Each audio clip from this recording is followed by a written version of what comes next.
Before the sun fully clears the Atlanta skyline, Hartsfield-Jackson is already running. 43 gates, 217 departures before noon. 11 million square feet of terminal built for one purpose, to move people from where they are to where they need to be. Fast, efficient, no exceptions. Gate 14, first-class boarding line, 6 people deep, open steps forward, and carry on in one hand. Coffee in the other. Cream blouse, slightly wrinkled, no luxury bag, no entourage. Nothing that announces her before she arrives. A hand goes up, one hand. From a flight attendant in a pressed uniform blocking the jet bridge door, the woman stops. She doesn't argue, doesn't reach for her phone. She looks at the security camera in the upper left corner of the gate and holds the look, like she's confirming something, like the camera already knows what's coming. 152 flights are about to find out. People looked at her, then looked past her. That was the thing about walking through an airport alone, without an assistant, without a driver, without anything that announced you before you arrived. It became part of the background. Another body moving through the terminal, another carry-on rolling across the polished floor. Renee Caldwell had been part of the background for 41 years. Learned to move through it efficiently. Atlanta's Hartsfield-Jackson ran at full speed before 6 in the morning, rolling bags. Gate announcements bleeding into each other. The smell of burnt coffee from a kiosk that had been open since 4 and would stay open until midnight. A family near the security checkpoint trying to collapse a stroller while a toddler issued loud opinions about the delay. Renee moved through all of it without breaking stride. Cream blouse, dark slacks, flat shoes that had covered a lot of ground. One carry-on, one tote, a cup of black coffee she hadn't touched yet because it was still too hot and she had no patience for burned tongues on a travel day. She had a meeting in Washington at 2 p.m., a conference room full of people who would be surprised to see her walk in without support staff. They always were. She had stopped explaining it years ago. No assistant meant no buffer. No buffer meant she heard everything directly and processed it herself and made decisions without a layer of interpretation between the world and her thinking. Was the point. She turned left at the main corridor junction and followed the signs toward Concourse D Gate 14. Hex 6, Apex Airways, direct to Washington Dulles. 6:40 a.m. The first-class boarding room was small. 6 people, a man in a navy suit scrolling his phone.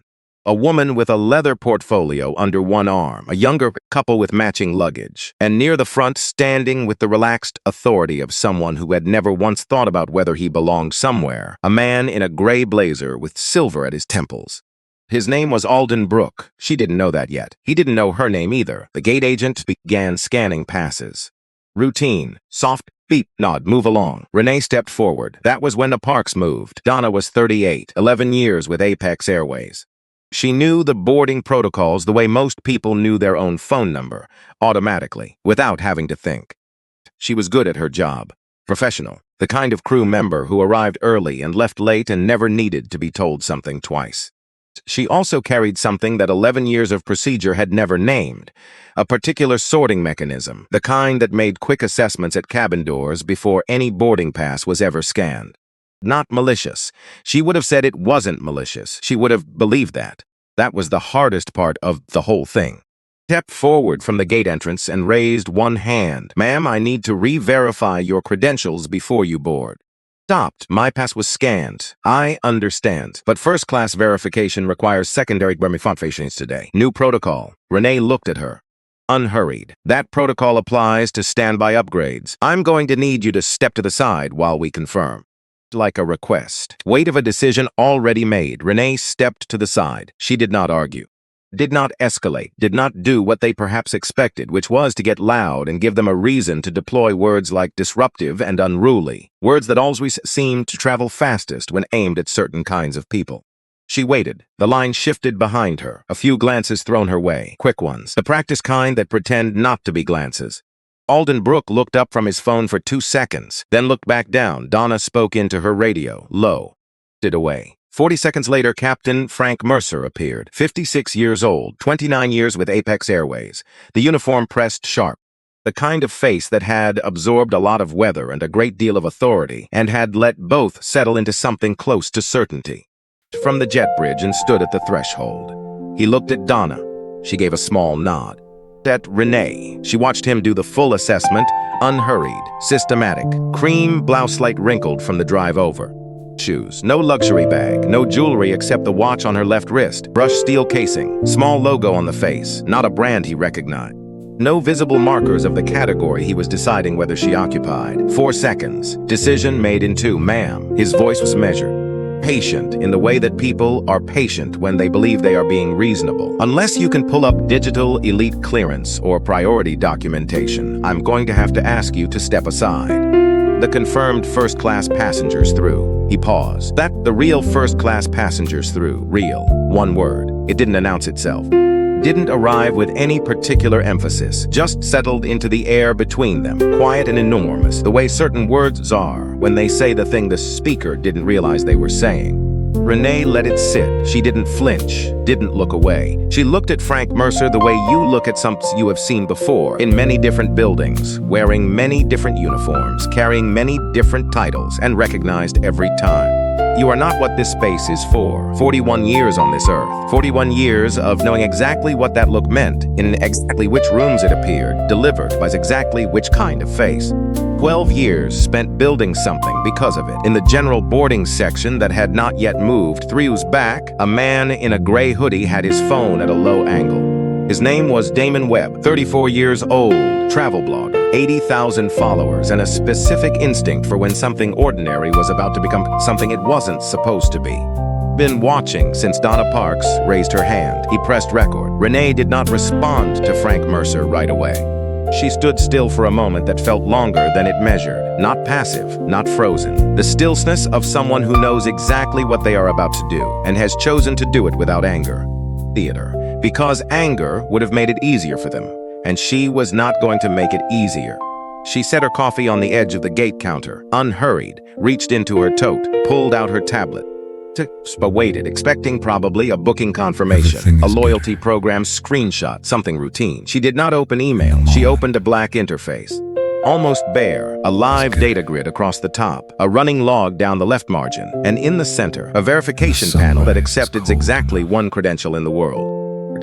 The panel opened. She held the tablet up, not toward Mercer, not toward Donna Parks, toward the security camera mounted in the upper left corner of gate 14. The system confirmed, she said. Mercer looked at the screen, looked at her, looked at the screen again. He didn't know what he was seeing. Not yet. Security to gate 14. His voice stayed controlled, but something underneath it had tightened. Possible non-compliant passenger. Up at the gate, Damon Webb, 3 rows back, kept recording. Alden Brooke had put his phone in his pocket.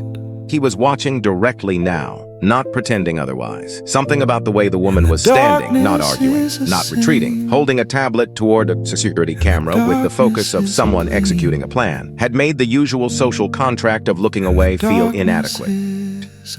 What happened next, he would spend weeks trying to describe to people who asked. Renee tapped the tablet once more. A confirmation, a single keystroke. Nothing visible changed at gate 14, but somewhere in the architecture beneath the surface of the morning, in the data layer running below the boarding passes and the departure boards and the routine machinery of a Tuesday airport, something shifted. Air Grid Ethics Protocol had been approved by the FAA in September 2022. The agreement was precise. Access to federal air traffic data streams. AirGrid system was authorized to place what the framework called a Level 1 ethics hold on any Apex-affiliated flight where a verified incident of crew-initiated bias was logged by a credentialed authenticator. The hold was automatic upon confirmation. It moved from AirGrid's Operations Center to FAA Regional Command within 40 seconds. From FAA, it pushed into Apex's flight clearance system directly. Not an override, not a system intrusion, a protocol, signed, filed, reviewed, approved, operating exactly as written. The people who approved it had assumed collectively and without discussing the assumption aloud that it would never actually be used. It was a deterrent, a document in a very important drawer where nobody had built a drawer deep enough. The first alert reached Donna Parker's tablet at 5:54 a.m. Read it again. Access pended. A ethics lock active. Flight AX 317. Do not Dixie. She looked up. Mercer. His radio had buzzed. He pressed it to his ear. Whatever the tower said changed the quality of his face. Not dramatically. Nothing a casual observer would have caught. But Alden Brooke caught it. Because men who have spent 30 years in high-stakes rooms learn to read faces at a distance. Mercer lowered the radio. He looked at Renee. For the first time, the certainty in his expression developed a fracture line. Not understanding, not yet. Just the first cold recognition that the ground beneath him was not precisely what he had believed. Captain, Donna's voice had dropped. Tablet is locked. I can't access the manifest. I can't access anything. I know. Quiet. Same thing just came through on the flight deck.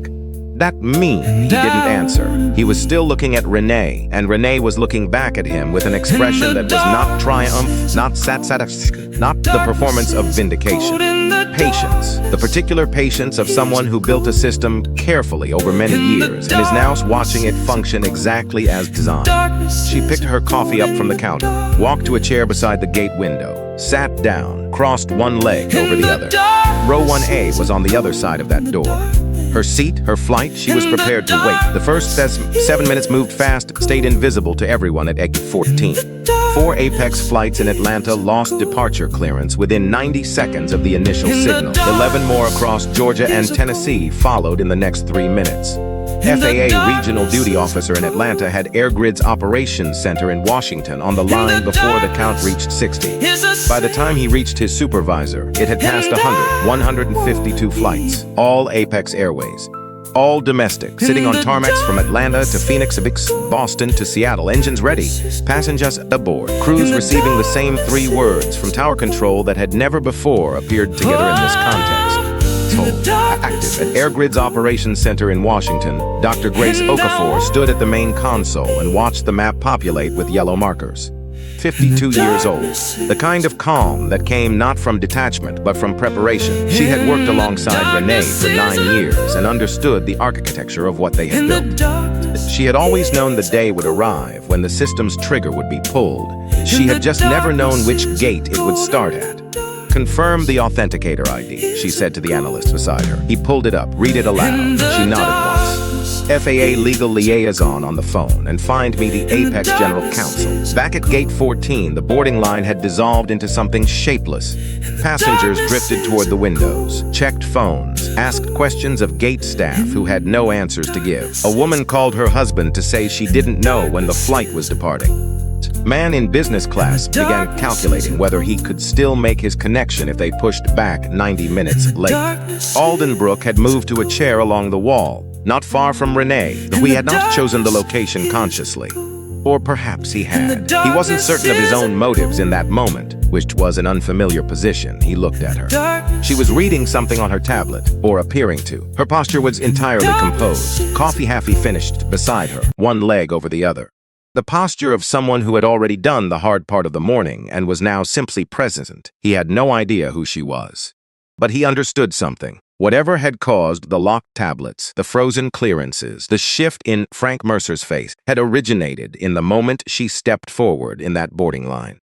Whatever it was, she had known it was coming before she sat down. That was not the behavior of a wronged passenger hoping for a manager. It was the behavior of someone who had executed something. He turned it over, a strange sensation, the feeling of watching a system reorganize around a single point and realizing, late, that you had been one of his elements. Damon Webb had not stopped recording. He had shifted angles twice. First, a wide shot of the entire gate area, the frozen line, Donna Parks standing at the jetbridge entrance with her locked tablet. Tighter. On Renee, on the specific quality of her stillness while the machinery of a major airline seized around her.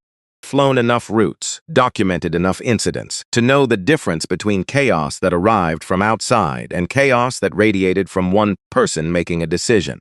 Was the second kind. He posted at 6:03 a.m., 61 words, Flight AX3 Atlanta, FA denied a black woman boarding in first class. D-check, no scan, no reason given, just moved her aside like she didn't belong. Filming everything, FAA should see this. Tagged the FAA's official account. Tagged 3 aviation journalists he trusted, hit post. Then he watched the engagement counter behave in a way he had never seen his numbers behave before. At 6:09 a.m. in the 47-second clip, if you knew what to look for, and most people did not, you could see the watch on Renee's left wrist. Brushed steel, a small logo on the face. AirGrid Executive Tier Authenticator, issued to 3 people in the country under the terms of the Federal Framework Agreement. That aviation watch posted at 6:11 a.m. Wait, slow down that clip at the C23 mark, that watch. That is an AEP Level 1 authenticator. which means the woman Apex just denied boarding. She built the system that froze their flights. 4 minutes, 100,000 impressions. By 6:20 a.m., the name Renee Caldwell was in motion. Frank Mercer came back through the gate door at 6:18 a.m. Been in the cockpit with his first officer, a younger man named Garrett, going through everything they could access. A regional had confirmed the hold was not a technical error, not a data glitch, not a communication failure between systems. Intentional, filed correctly. Authenticated at level 1. Garrett had found the name on the screen and read it aloud. Mercer hadn't recognized it. Garrett had pulled up the AirGrid website outside the secondary's display. Read quietly. Set the tablet down. She built this, he said. The whole framework, the ethics hold protocol, the authentication structure, the compliance monitoring architecture, everything we've been using since the 2023 safety update traces back to her framework.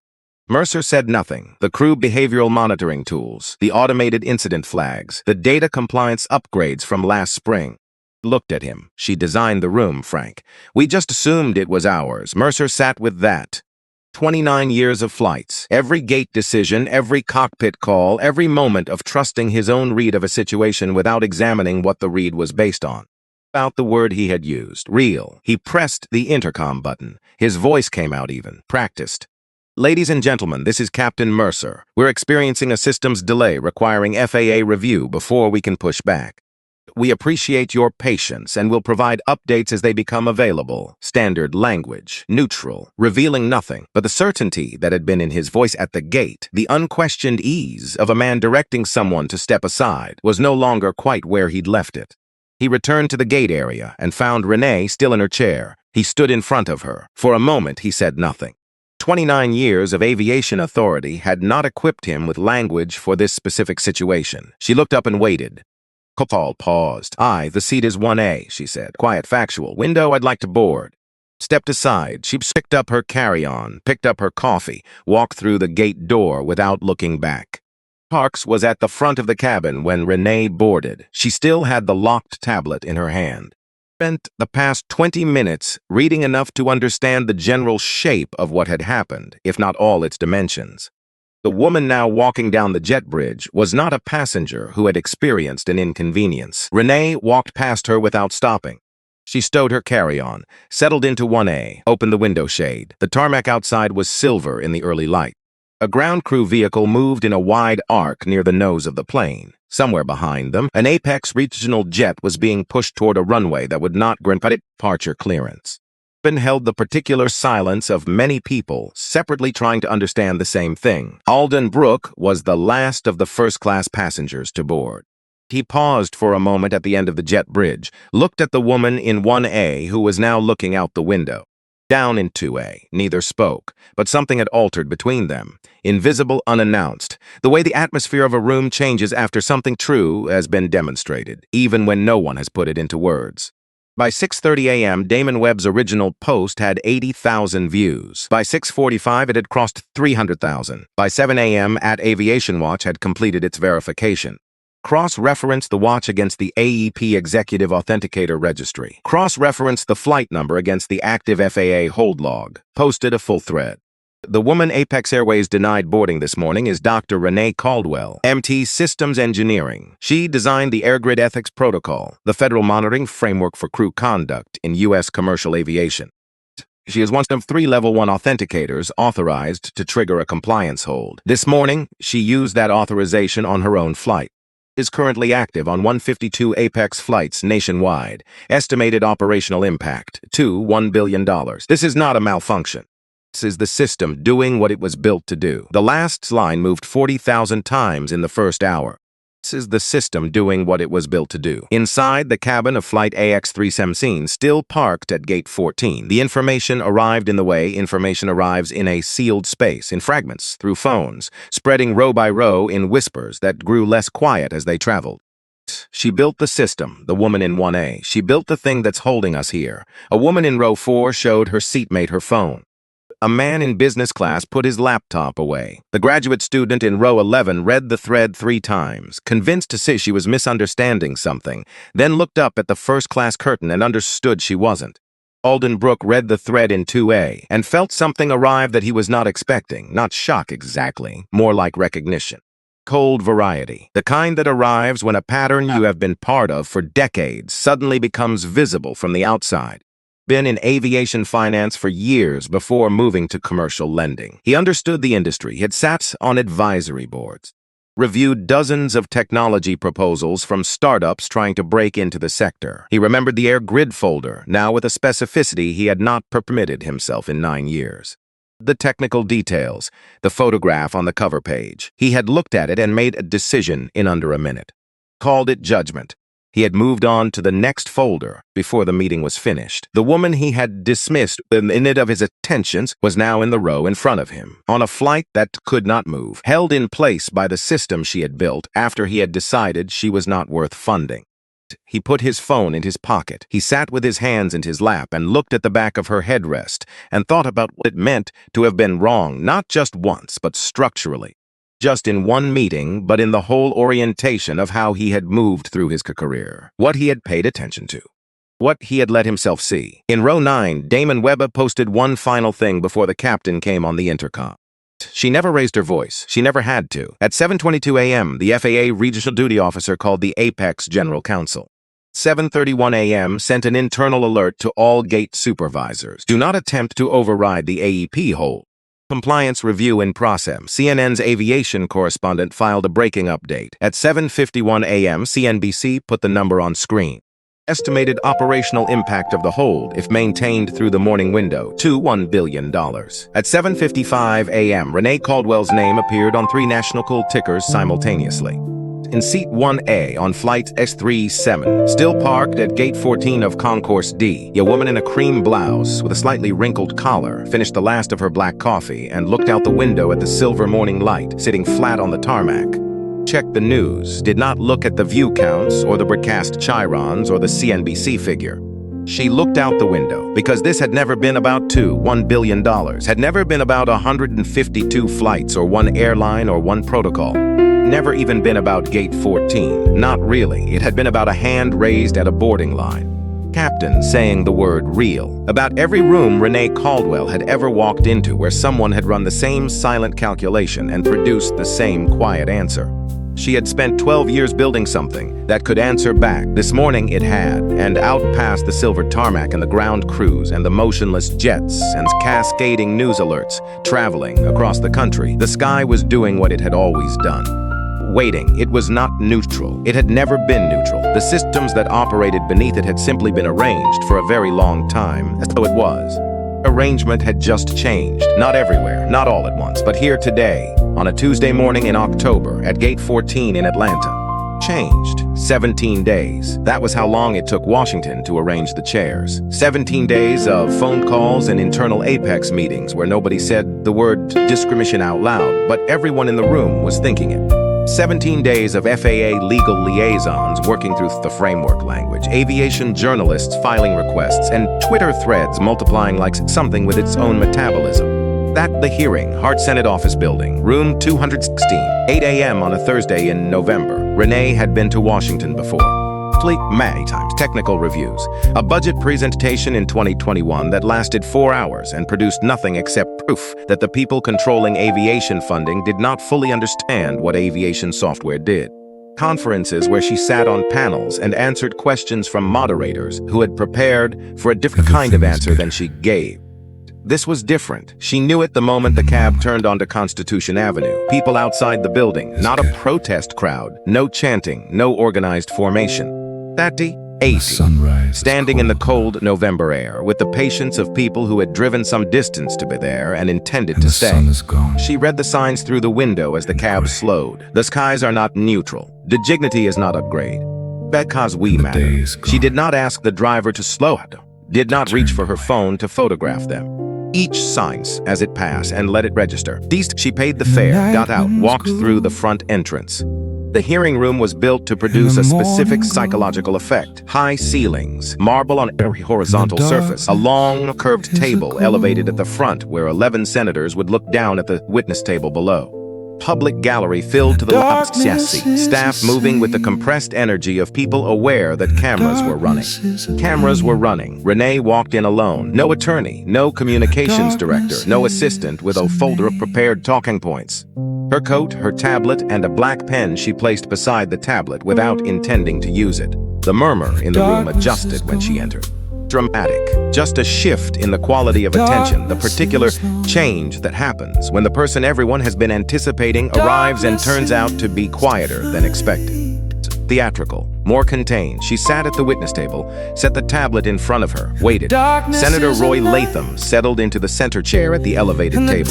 67 years old, Georgia, 4 terms. The kind of face that had appeared on campaign billboards for so long it had started to look like it belonged on currency. Reputation for thoroughness. For asking the questions, had colleagues positioned around rather than through. He also had a signature on page 63 of the AEP Federal Framework Agreement. Dated September 2022. His committee, his approval. He had perhaps not spent sufficient time thinking about that in the 17th days since the story broke. He shuffled his papers, adjusted his microphone, looked out at the room, then looked at Renee. She looked back. Neither of them moved. He cleared his throat. Dr. Caldwell, thank you for appearing before this committee. We're here today to examine events of October 14th at Hartsfield-Jackson International Airport and the subsequent operational impact on Apex Airways and connected federal air traffic systems. Pause. I want to begin directly. Did you deliberately disrupt federal air operations as an act of personal retaliation against Apex Airways crew members? The room went still in a specific way. Renee let the stillness hold for a moment, not for effect. She simply thought better in silence, and this answer needed to be right. Senator Latham, page 47, subsection sign C, AEP Federal Framework Agreement. Approved by this committee in September 2022, she slid a copy of the document across the witness table toward the aide standing to her left. Your signature is at the bottom of page 63. She said it the way an engineer states a measurement. Because it was a measurement, the most relevant fact in the room. That subsection specifies that a level 1 authenticator who directly experiences or observes crew-initiated bias conduct on a federally regulated carrier may activate a compliance hold pending ethics review. Experience the conduct. I activated the hold. The FAA systems executed the protocol automatically, as designed. I did not disrupt federal air operations, Senator. I logged a breach. The system did the rest, exactly as your committee approved. The room did not erupt. That kind of room. But 11 senators recalibrated their composure simultaneously, and it was visible to anyone watching closely. Latham looked down at his papers. He had read the framework. His staff had briefed him. He understood what Section 9C contained. But there is a specific difference between knowing a provision exists on paper and having it recited back to you in a federal hearing room, with cameras on every angle. Proved it because declining to approve an ethics monitoring framework looked bad, and activating it had seemed, in September 2022, like an abstraction. Provision for a situation that would remain theoretical. Nobody had briefed him on what theoretical meant in practice. Nobody had thought to. 3 rows back in the public gallery, Alden Brooke sat with his hands folded in his lap. He had not been subpoenaed, been formally invited.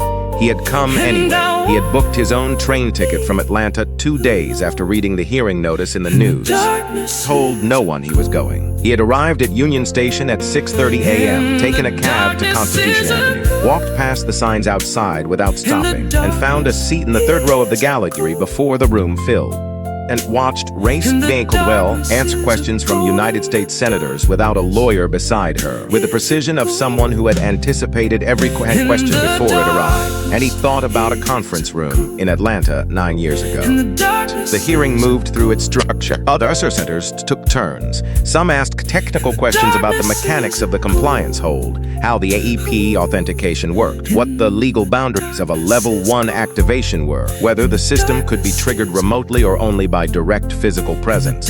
Renee answered all of them with the same quality of attention. No question got more theater than it warranted.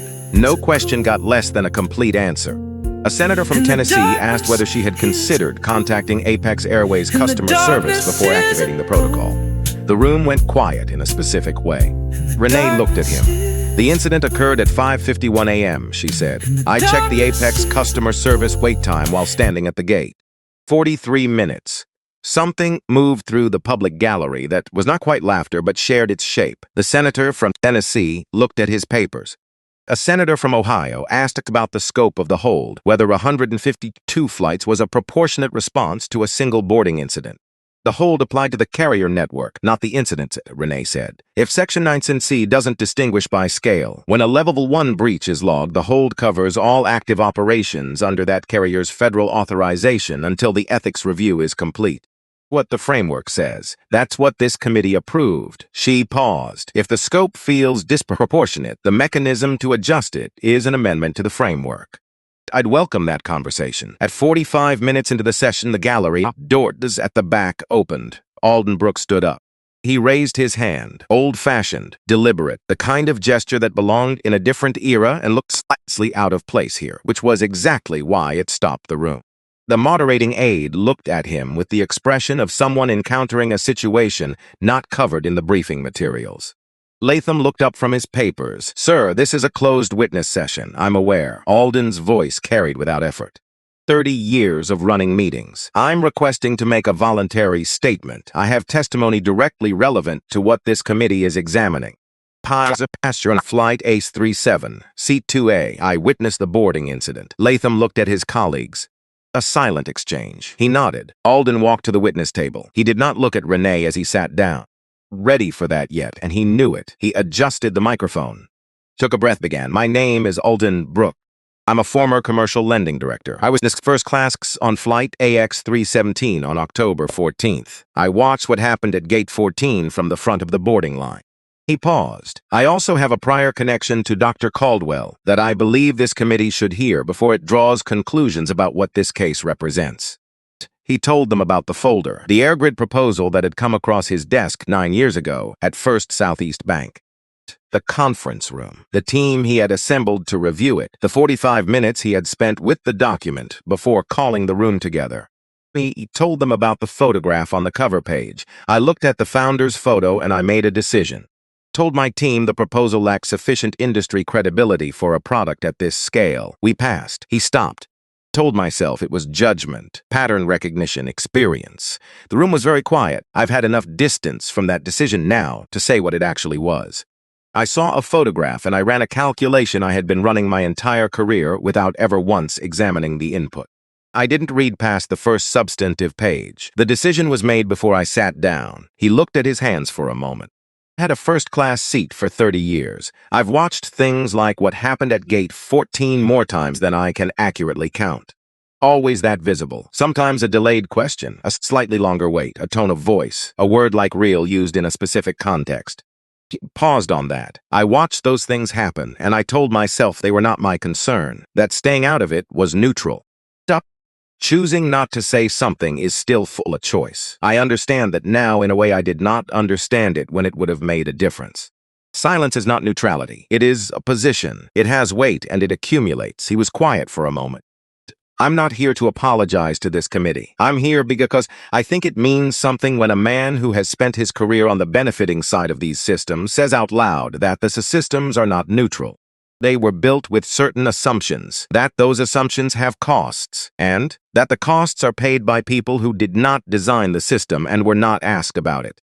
Silence, not charged, not theatrical, the kind that follows something true said in a room where truth is sometimes used tactically, and therefore recognized when it arrives without tactics.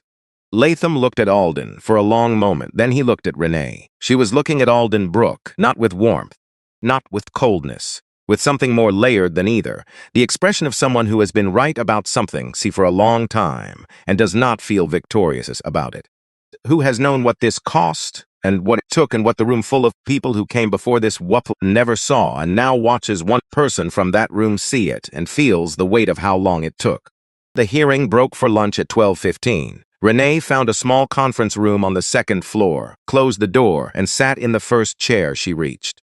Move for several minutes. Her phone had 261 notifications. She turned it face down. Theo Grimes called at 12:22.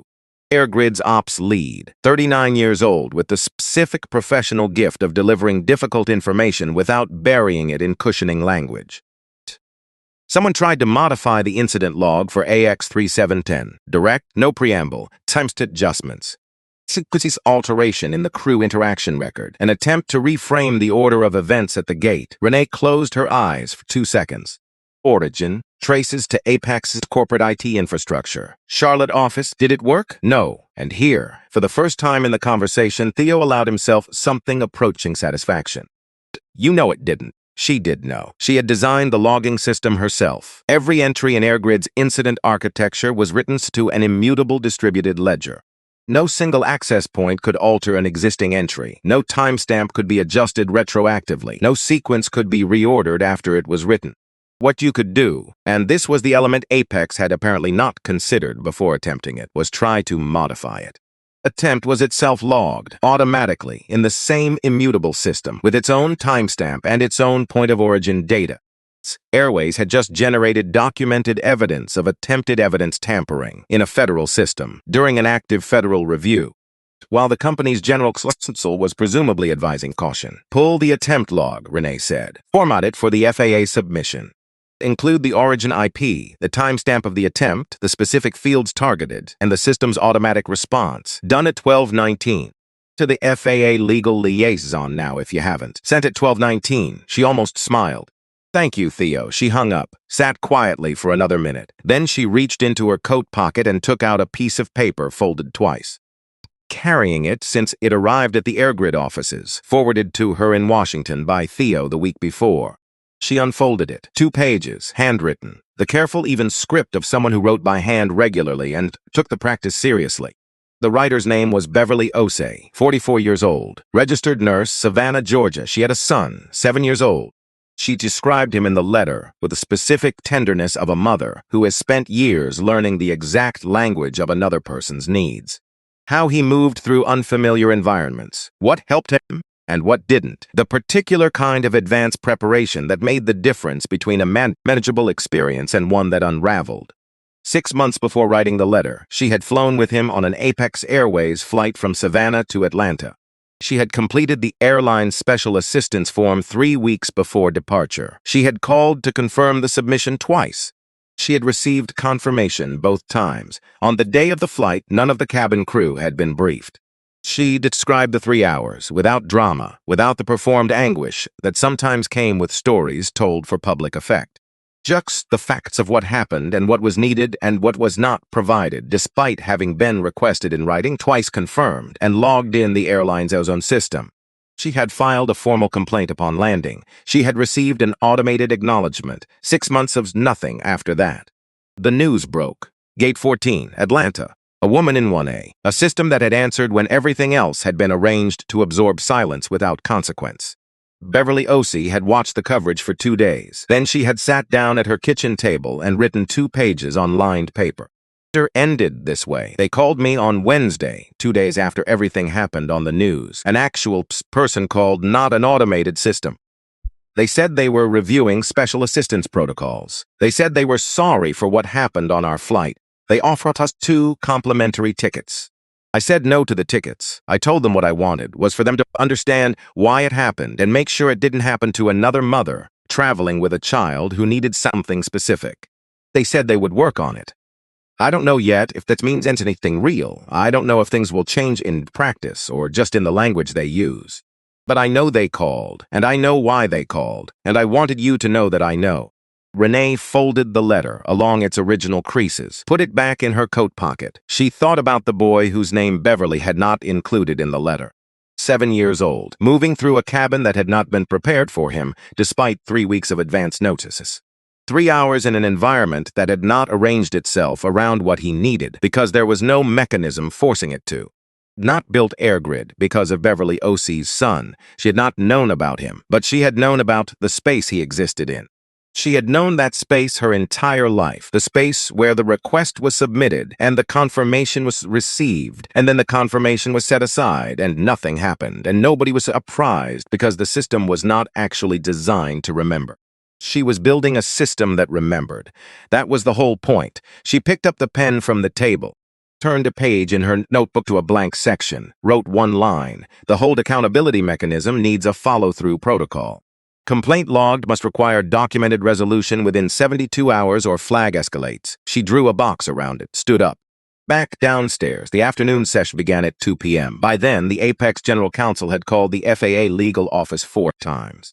Grace Okafor had been texting Renee the Count with the deadpan precision of someone keeping score at a game only one side knew they were losing. 4. Requested partial lift hold for routes not connected to the AX-317 incident. Answer: no. The hold applied to Apex system-wide under the framework language. Partial lifts were not a mechanism in Section 9C. There was a kind of architecture in that, not poetry exactly. Something more structural. The framework they had tried to use against her was the same framework she had written. They were appealing to the document. Authored the document. The afternoon session covered ground that the morning had not reached. A senator from Ohio asked whether Renee would be prepared to formalize the AEP standard into a legislative framework applicable across all Part 121 carriers, rather than a single airline's authorization agreement. Renee had anticipated this question. She had anticipated it before she walked into the building. Yes, I've drafted a framework called the Passenger Dignity Act. Codifies the AEP standards across all FAA Part 121 carriers. It includes mandatory crew conduct reporting, an independent ethics review board composed of passenger advocates and former crew members, and a public compliance score tied to federal funding eligibility. Paused. I submitted a version of this framework to the FAA 18 months ago. Another pause, shorter. It was tabled for further review. The senator from Ohio looked at his colleague from Georgia. Latham looked at his papers. The room absorbed that. 18 months ago, she had been a person sending documents into a building. Today, she was the person the building had called. Same woman, same documents, different chair. We'll schedule a follow-up session to review the draft legislation, Latham said. Of course, Renee said. She did not say what she was thinking, which was that she had heard variations of that sentence before and had learned to measure intent by what followed it rather than what was said. We'd wait and see what followed. At 4:47 p.m., Latham made his closing statement. He said the committee would review the AEP framework and the Passenger Dignity Act draft in the coming weeks. The events of October 14th had raised important questions about crew conduct standards and federal accountability mechanisms in commercial aviation. He used the word correction, not progress, not improvement, not a step forward. Correction. The acknowledgement embedded in the word itself that something had been wrong. Underperforming, not in need of evolution, wrong, and being fixed. Renee heard it, made a note of it. She gathered her tablet and her pen, stood up, and in the moment before the press converged and the aides began moving and the room reorganized toward the exits, Alden Brooke was beside her. She had not seen him approach. He stood at a careful distance, not crowding, not presuming anything. I know it doesn't change what happened, he said. Quiet enough that it stayed between them. At the gate, or 9 years ago. She looked at him. No, she said. He nodded. He had not expected it to. I wanted to say it in the right room. She considered him for a moment. The posture of a man who had carried himself with ease through every room he had entered for 61 years and was now carrying something heavier. Diminished, changed. The kind of change that happened when a person stopped moving around a truth and stood inside it instead. Something true today, she said. That matters. She picked up her tablet. What comes next matters more. Out. Apex Airways released its formal statement at 6:15 p.m. on the day of the hearing. 4 paragraphs. For the experience of passengers on Flight AX-317, commitment to reviewing crew conduct protocols, immediate suspension of 5 employees pending internal investigation, and the CEO stepping down, effective the following Monday. The statement did not use the word discrimination. Renee read it in her hotel room. Ordered food she didn't particularly want, ate without tasting it. Among the 5 employees suspended was Captain Frank Mercer. Apex's internal review had moved quickly on that point. 29 years of service and the incident log from Gate 14, permanent, time-stamped, unalterable, had made the sequence of events impossible to reframe. He was suspended pending a full conduct review. Whether he would return to active flight status and under what conditions was a question the new leadership team had inherited along with everything else. Renee did not feel satisfaction reading his name on the list. She felt the particular tiredness that came from being right about something you had wished on some level you were wrong about. Grace called at 7. 4 airlines called today, Grace said, voluntarily, asking about AEP compliance implementation. They want to know the cost, the timeline, and whether early adoption changes their position with the FAA. Also, a pause. The attempted log modification from Apex's Charlotte network. FAA confirmed receipt of the documentation. opening a secondary inquiry into the tampering attempt, separate from the original ethics review. Yes, two open investigations running simultaneously. Renee set down her fork. Theo sent the full attempt log, everything. Times stamped, origin traced, formatted exactly as you asked. Quietly for a moment. Someone in a room in Charlotte had looked at what was happening and reached for an eraser. Not understood, or had not paused long enough to understand, that she had built the system specifically to function without one. Because she had anticipated Apex. Because she understood what institutions did when a record showed something they had not intended to be seen. They reached for erasers every time, in every system she had ever studied. So she had built a system where that reflex generated evidence rather than destroyed it. She had written it into the architecture years before anyone at Apex had heard her name. "Thank you, Grace," she hung up. Pulled Beverly Osie's letter from her coat pocket. "Read the last two lines one more time." "But I know they called. I know why they called." She set the letter on the nightstand, turned off the lamp, lay in the dark, and thought about all the complaints that had gone somewhere before this and arrived at silence. The forms submitted, the calls routed to automated systems, the 7-year-old boy in a cabin that had not been prepared for him. Her follow-through protocol note was in her notebook. She would draft it in the morning. At the AirGrid offices in Arlington over the following 3 weeks, several things happened in sequence without fanfare. FAA's secondary inquiry into the tampering attempt moved quickly. Apex's new CEO, brought in from outside the company with a background in operations rather than communications, called Grace directly and asked what full AEP integration required. Partial, full. Grace had the answer ready. Damon Webb's clip from Gate 14 had crossed 12 million views by the end of the first week after the hearing. Monetized it. He posted a note explaining why. He said the footage belonged to the story, not to him. The replies were a document of their own. Thousands of people writing about their own versions of Gate 14, not the same incident. The same shape, a hand raised, a word chosen, a form submitted that arrived at silence. Renee read through several hundred of those replies late one night with the office lights low. She read them the way she read system logs, looking for where the failure points clustered, what the data said underneath what it appeared to say. What it said was, this had not been rare, it had been invisible, because visibility required a threshold most people never crossed.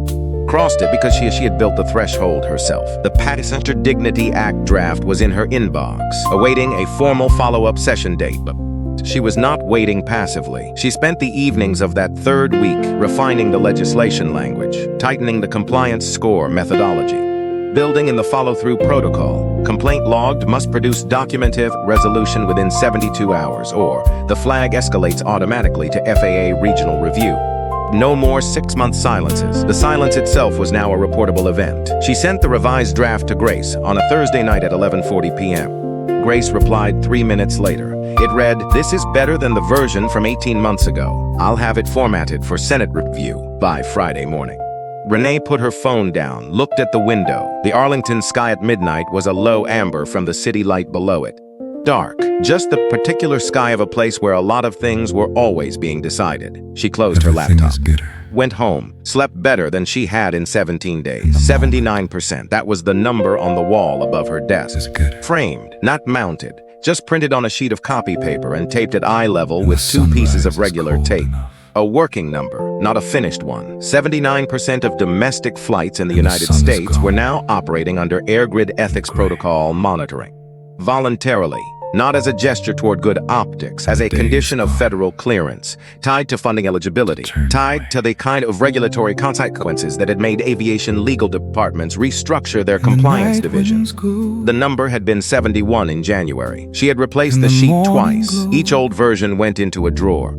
As a trophy, as a record, the kind that kept the distance honest. The April morning was cold in the way that April in the mid-Atlantic was cold. Not the heavy cold of January, but a thin residual cold that the sunlight hadn't yet earned the right to override. The single tree in the parking lot below her window had been bare since October.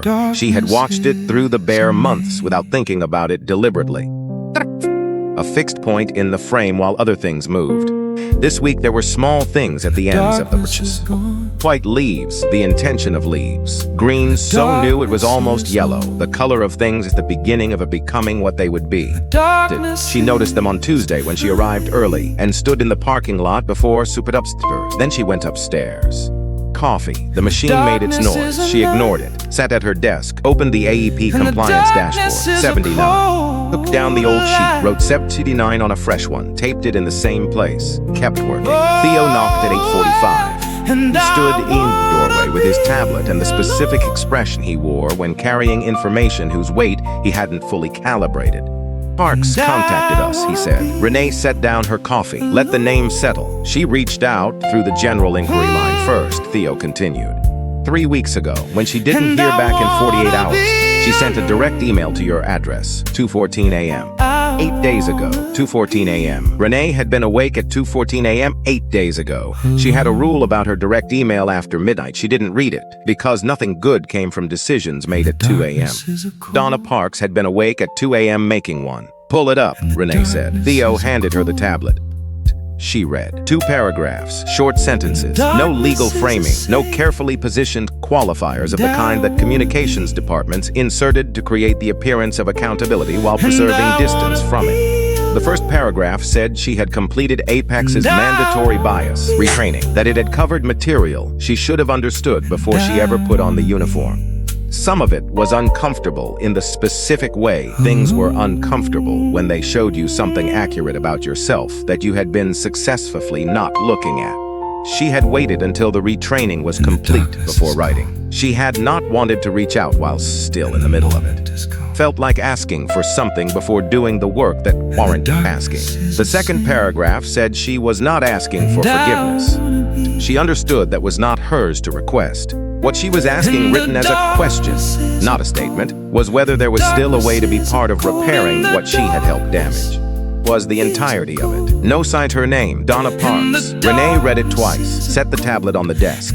Here was the thing about people who caused harm through a system. She had thought about this at length and more in the past 6 months than in all the years before. Parks had not invented the reflex that moved her hand at gate 14. She had not designed the training environment that taught her to sort passengers at cabin doors by a calculus she could not have named if asked. Built the culture inside Apex Airways that had made 11 years of that reflex feel like professionalism. She had inherited all of it, and she had enacted it, without question, without the pause that might have interrupted it. It was real. The enacting mattered, but so did the email at 2:14 a.m. So did the decision to wait until the work was finished. So did the fact that she had written it as a question. I want her contact information, Renee said. Theo nodded. Pull the roster for the Crew Conduct Advisory Panel, the training framework pilot for the Passenger Dignity Act implementation, already open. A seat for someone with 11 years of frontline cabin experience who can speak to what the existing training doesn't reach. Theo looked at her steadily. There is now, he said. The letter from Alden Brook arrived on a Wednesday. Not an email, a letter, cream envelope. His handwriting on the outside. She recognized it from the signature she had looked up after the hearing, the way she looked up anything that required verification. She opened it at the end of the day, when the office had gone quiet. Everyone else had left. The compliance dashboard was running its overnight cycle. The parking lot outside was empty except for 2 cars, and the tree, which in the 10 days since she had noticed the new growth had committed fully to the season. Small leaves now, actual ones, green and present. Inside the envelope, 1 page, shorter than she expected from a man who had built a career on the persuasive construction of arguments. He wrote that he had spent time thinking about what came next, not for himself in any personal sense, for the gap he represented. He wrote it without self-pity and without performance. There were a lot of people like him, he said. People who had moved through decision-making positions for decades, who had told themselves their judgments were data-driven and experience-based, who had never examined which data they were actually using, or where the experience had actually come from. People who would never have the specific, uncomfortable clarity of watching the consequences of a 9-year-old decision play out on a national news cycle. Most of them would never know they were one. He had spent the past weeks talking to former colleagues, people he had worked alongside at First Southeast Bank and in the lending networks he still moved through. Confrontationally, as a conversation about evaluation criteria, what they funded and what that they didn't, and whether the why had been examined as carefully as the what. It was early, he wrote. The conversations were uncomfortable in the way that useful conversations tended to be. He did not know yet what they would produce. He had also transferred $3 million to the Airgrid Equity Fund. He did not want recognition for it. He wrote that explicitly. No press release, no event, no named section of the fund. He wanted it used for what the fund was designed for, helping small carriers, regional operations, minority-owned airlines meet the new compliance standards without being destroyed by the cost of the transition. Bottom of the page, before his signature, he had written 4 words. Late, but not never. Renee read those 4 words 3 times. The letter flat on her desk, looked at it. Late, but not never. She thought about everything those 4 words contained. The 9 years. The folder closed before the second page. The funding that had gone elsewhere, to proposals reviewed by people running the same calculation without examining it, producing the same result in different conference rooms across the country. She thought about what those years had required of her. The alternative financings cobbled together from sources that took longer to secure and cost more to maintain. The building done in the margins. The decade of work that might have been 8 years or 7 if a different decision had been made in one Atlanta conference room. She could not recover that time. The fund, now capitalized, could not give it back. But there was a regional carrier in Mississippi that had applied for AEP support twice, once in 2023 when the fund wasn't capitalized, once in early 2024 when it still wasn't, and had been told both times to reapply when funding became available. Carrier flew 6 routes, connecting communities that had lost commercial air service in the early 90s and had not recovered it. 12 aircraft, a CEO who had built the operation from 2 planes and a lease on a single terminal gate over 15 years. Now had the hardware, the training integration, the technical support. Their AEP compliance score, posted publicly on the Airgrid dashboard, was 91. Renee picked up a nota card from her desk drawer, wrote 2 sentences, addressed the envelope to the return address on his letter. Fund is now open. Someone in Mississippi will fly bitter 'cause of it. She sealed it, set it in the outbox. Back to the compliance dashboard. The Mississippi Carriers 91 had not made national news. No segment had been produced about them. Had not issued a press release. They just flew, with a 91. She thought that was the best possible version of what any of this was for. The call from Edmund Hale came on a Thursday morning, FAA Deputy Commissioner, 63 years old, former commercial pilot who had spent 2 decades translating the inside knowledge of aviation into the language of federal policy, which was harder work than it appeared and produced slower results than it deserved. He called from his direct line at 8:47 a.m., which meant he had been at his desk since well before 7 and had been thinking about this call for a while before making it. Waste her time. Dr. Caldwell, we're expanding the AEP trial to all Part 121 carriers effective January 1st. Wanted you to hear it from me before the formal announcement. Renee sat very still. All carriers, everyone. Compliance score becomes mandatory public reporting, the same infrastructure we use for safety incident data. All of them. 79%, 100. She thought about the number on wall above her decks, the way she had replaced it twice already, moving it upward by degrees. Each new number a record of distance covered and a reminder of distance remaining. She would need a new number, but not 79, not 80-something. 100. There will be resistance, she said. There's already resistance, Hale said. 3 of the major carriers have had legal teams calling my office since 6 a.m. this morning, which tells me we're doing the right thing. That filed it. I also want to look at the compliance score weighting. The current framework weights crew conduct reports and incident logs equally. I want to consider whether passenger submitted feedback should carry more weight in the final calculation. It should, she said. Closest data point to what actually happened. Crew reports reflect crew perspective. Passenger feedback reflects the experience of the person the system's supposed to serve. Can you have a revised weighting model to my office by end of month? Yes, a pause. Quieter than the rest of the call. I've been in this job for 11 years. I've watched a lot of things almost happen and then not happen. What you built, what it did in October, that was the system doing what good systems are supposed to do. I don't say that to be generous. I say it because it's accurate.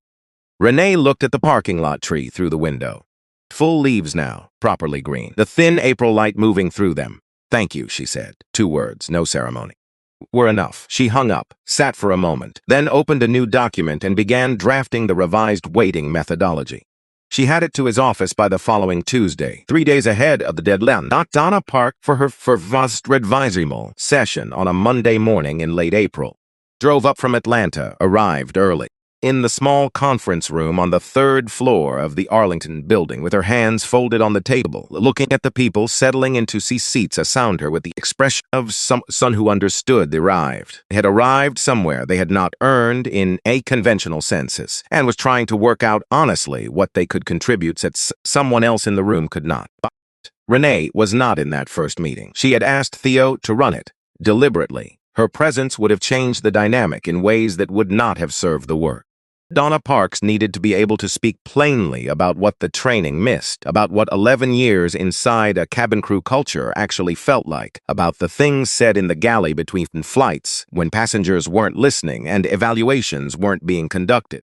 She could not do that with Renee in the room, maybe not ever, and that was fine. The point was not a relationship between the two of them.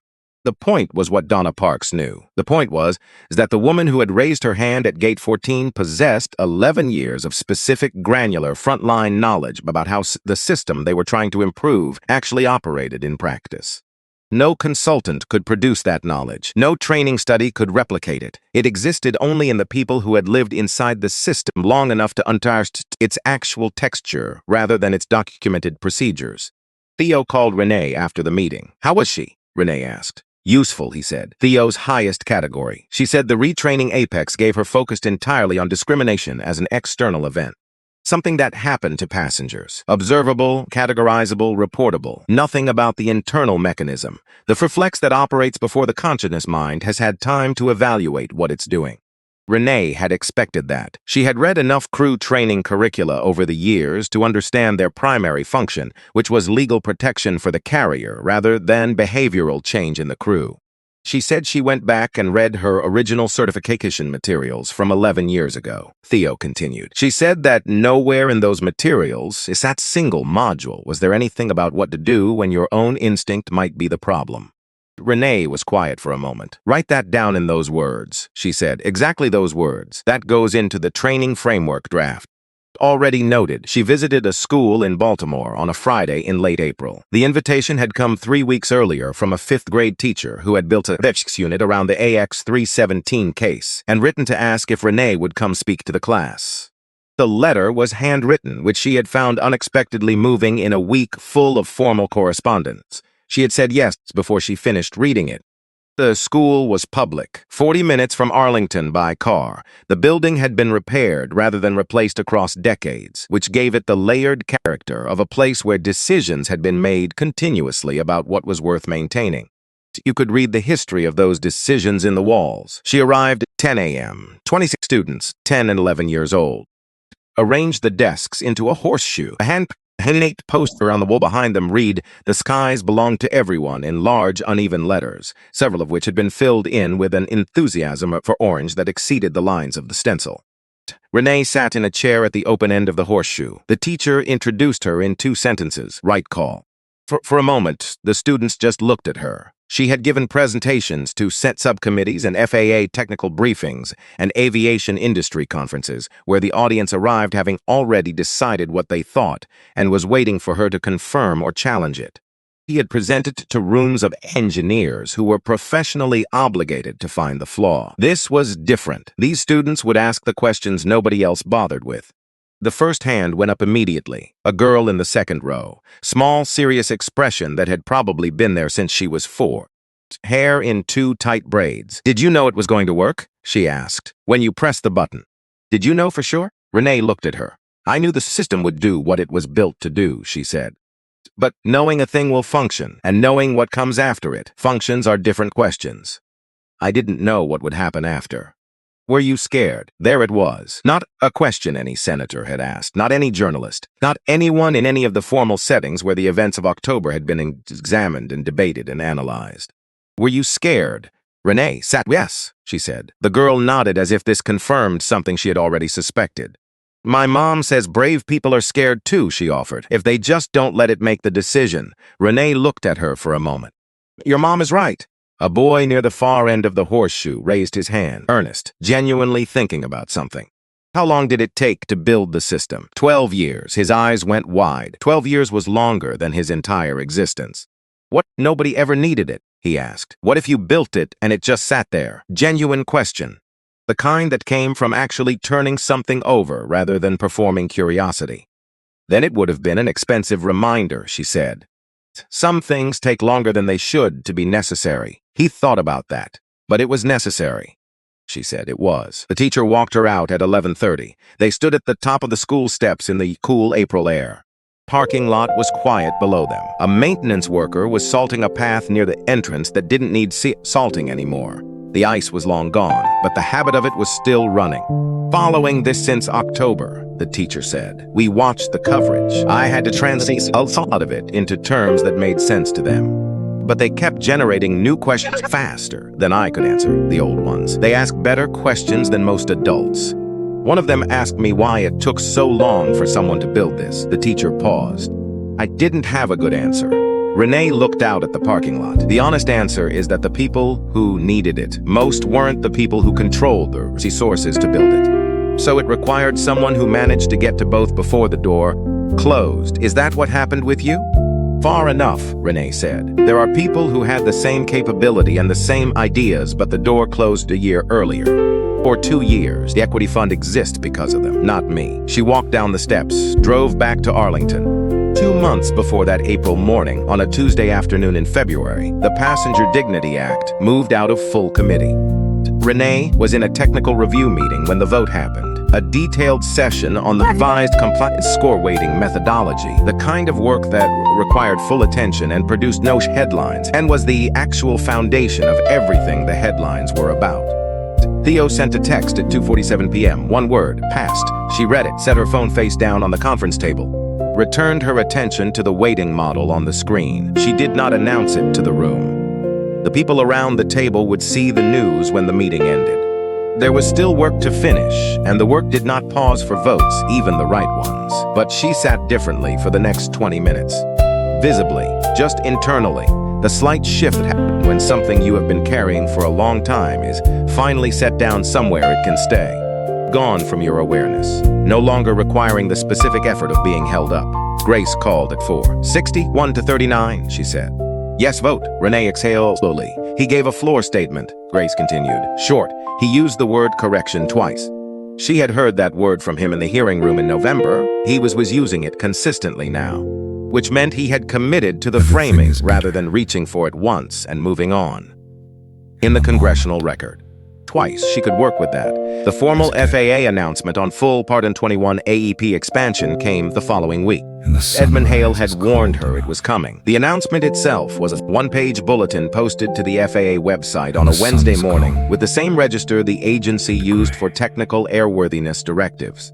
Press conference, no ceremony, effective date, January 1st of the following year. All Part 121 carriers, mandatory public compliance reporting.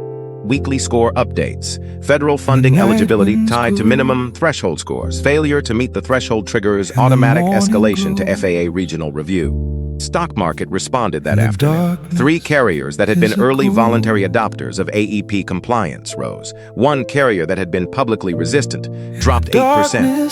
CEO described the movement as an overreaction. The market had read the bulletin carefully. It was not overreacting. An analyst published a short note the following morning.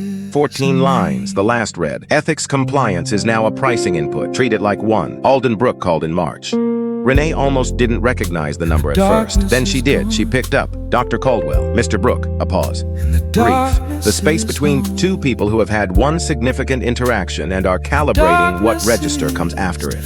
I heard about the vote, he said. I wanted to say congratulations, thank you. Another pause. I've been trying to work out what you meant at the hearing. What comes next matters more, specifically. He said specifically with the emphasis of a man who had spent several months realizing that abstraction had been too comfortable for too long. I have a meeting next week with a group of regional lenders, people I've worked alongside for years. I'm going to make the case for revising how they evaluate aviation technology proposals. A diversity initiative. He was clear on that point. The evaluation criteria themselves. The criteria have the problem built into them. I want to show them where. Renee was quiet for a moment. Do you want help building the case? Beat? Yes, he said. If you're willing, send me what you have. I'll have someone look at it. you. He started to say goodbye, Dr. Caldwell. She waited, the Mississippi carrier, the one the equity fund supported. She had not mentioned Mississippi to him. The fund recipients were public information on the AirGrid website. I looked them up, he said. 6 routes, communities that lost commercial air service in the 90s, 12 aircraft, 15 years of building that operation. Yes. 981 on the compliance score. Yes, a pause with a particular quality. The quality of a person sitting with something they cannot undo, but are trying to make matter differently going forward. It's where the money should go, he said. I wanted to say that to you directly. Renee looked out the window at the parking lot. The tree in February had still been bare. She remembered looking at it during that call and seeing nothing at the ends of the branches yet. The clean lines of a tree in winter, waiting. It is, she said, simply, without anything extra. They said goodbye. For a moment after hanging up, looked at the number on the wall, 71. It had been in February. Written in the same pen, taped in the same place. Then she opened her laptop and kept working. She booked the flight herself. A weekend in Atlanta. Her sister's birthday. That dinner at a kitchen that smelled like the one they had grown up in. No meetings, no panels, no prepared remarks. Coach, standard fare, seat 5C window. She arrived at the gate with 30 minutes to spare. Coffee from the kiosk near the terminal entrance. Stood by the window and watched a regional jet push back from the neighboring gate. Different gate number than 14. Same tarmac. Same silver light, sitting flat on the ground in the early evening. October felt both recent and distant. The events themselves clear. That the surrounding atmosphere already compressed by everything that had accumulated after. The boarding call came. She joined the line. Nobody looked twice. Nobody stepped forward. Nobody raised a hand. She scanned her pass. The reader beeped. She walked down the jet bridge. The cabin smelled the way cabins always did. 2 passengers were negotiating the overhead bin situation 2 rows up. Child was explaining something urgent to a parent in the aisle seat. Ordinary, routine, a flight that was just a flight. She found 5C settled in, stowed her tote under the seat, took out her book. The flight attendant came through on the pre-departure check, moving through the cabin with the ease of someone who knew exactly what she was doing. On the collar of her uniform, a small pin. AirGrid certified crew. She got to row 5. Can I get you anything before we push back? Renee looked up. Water, thank you. A smile, natural, nothing performed in it. Of course, she moved on. Renee watched her work the next few rows. The way she checked in with the family traveling with the toddler. The way she helped an older gentleman with his bag without making the help into a production. The absence of friction in all of it. She thought about what Donna Parks had said in the Arlington conference room 2 weeks earlier about what the old training had missed. The reflex that operated before the conscious mind had time to evaluate it. About the need to teach people what to do when their own instinct was the problem. Language was in the updated training materials now. Every AEP certified crew member had been through it. 11 carriers had completed the new certification. 14 more were in the pipeline. The woman working the aisle had gone through it, and it showed. Not dramatically. Not in any way that announced itself. In the smallest possible way, which was the only way that ever lasted. In the ease of it. In the absence of the friction that used to live in spaces like this without anyone naming it. The plane pushed back at 5:52 p.m. Renee looked out the window at the tarmac. Ground crew moving with the practiced efficiency of people who had done this 10,000 times. The runway lights beginning to matter in the early dusk. The engines built to their pre-departure frequency. She thought about gate 14. Parks with her hand raised. Frank Mercer stepping through the jet bridge door. The word real settling into the fluorescent air between them. The way she had stood still in that moment and not given them the reaction they had perhaps expected. The way she had walked to the counter, set down her coffee, opened the tablet, and entered the one credential in the country that could do what it did. She thought about Beverly Osisi writing 2 pages on lined paper at a kitchen table in Savannah because someone had finally called. A follow-through protocol now written into federal legislation, complaint logged, documented resolution required within 72 hours, or the silence itself becomes a reportable event. She thought about the girl in the Baltimore classroom. Brave people are scared too. They just don't let it make the decision. The plane turned onto the taxiway. Atlanta spread beyond the runway in the April dusk, the grid of streets coming alive with early evening lights. The part of the city her grandmother had lived in. The part her mother had driven out of every morning 40 years to reach work that paid less than it should have. The city she had left at 22 with a scholarship, a carry-on, and an idea that most people told her was too complicated to be practical. They had not been wrong that it was complicated. They had been wrong about what complicated meant. The engines pushed to full power. The ground moved faster, and then the moment that still arrived the same way every time, no matter how many flights, no matter what had changed since October. The moment when the wheels left the ground, when the roar and resistance resolved into something lighter, when the runway fell away and the aircraft committed fully to where it was going. Looked out the window. Atlanta fell away beneath her, the streets, the lights, the airport receding behind them. Gate 14, some in the arrangement of terminals and tarmac, indistinguishable now from any other gate. A gate, just a Tuesday morning in October. The sky above the city held its early evening color, deep blue at the top of the window, amber along the horizon where the sun had just gone. Sky doing what the sky did, present in every direction, the same above every flight on every route across the country. 9% of those flights were held to standard they had not been held to before. Not every flight. Yet, the number on her wall would change again. She would print a new one. She looked out at the amber horizon and let herself exist in it without an agenda for exactly this moment. Length of one breath, the space between one thing and the next. Then she opened her book, turned to the page she had marked. Read. The flight attendant came through once more with water, set it on the tray table without interrupting her, moved on. No ceremony, no announcement, just a glass of water placed quietly beside her on a flight that was just a flight. That was it. That was all of it. And it was enough.